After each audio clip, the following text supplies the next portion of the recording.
I'm actually a customer of the store, so it's like, makes me feel like I got to be more careful of stuff like this.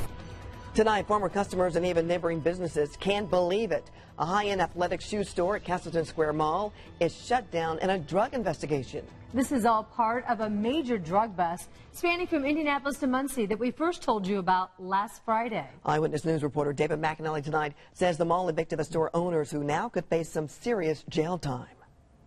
Police say informants made multiple purchases of drugs at that store, often picking up the meth or the pot or the heroin at other locations later. At Castleton Square Mall, seeing men with guns closing up what used to be the Circle City Soul store. They had an ATM machine in there, and the police spent 45 minutes with a sledgehammer banging into that. Pretty wild that that would be something that would go on in the mall. A high-end sneaker store that also allegedly peddled drugs. Even a high-speed dollar bill counting machine, court papers say. And when police raided the store, they allegedly found heroin hidden, quote, in a sliding compartment of a wooden display case.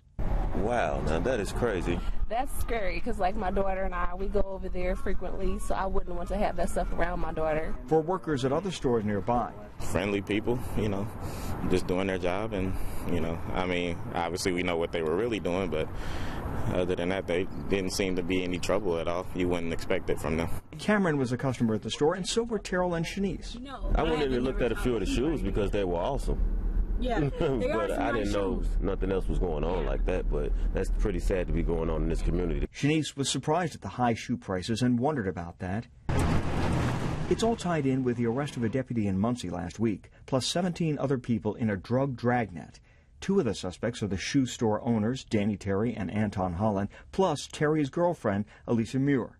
Terry is the man who allegedly implicated his uncle in the drug trade, that Delaware County deputy, Jerry Parks. The two shoe shop owners allegedly carried almost $80,000 in cash on 2 airplane flights between Indy, Reno, and L.A. this summer. Investigators believe they were laundering the drug money. Everybody around that end of the mall was surprised, but it's not something you're looking for, so there was no reason to be suspicious of anybody. Shoppers told us what worried them was the potential for violent drug trade right there where they were shopping. Andrea. David, thank you. And tonight, Simon officials sent us a statement about the drug bust in their mall. They say, quote, Simon prides itself on maintaining a family-friendly environment at our properties. The allegations regarding this former tenant are shocking. The store's lease has been terminated, and we are cooperating with law enforcement authorities on the investigation, end quote.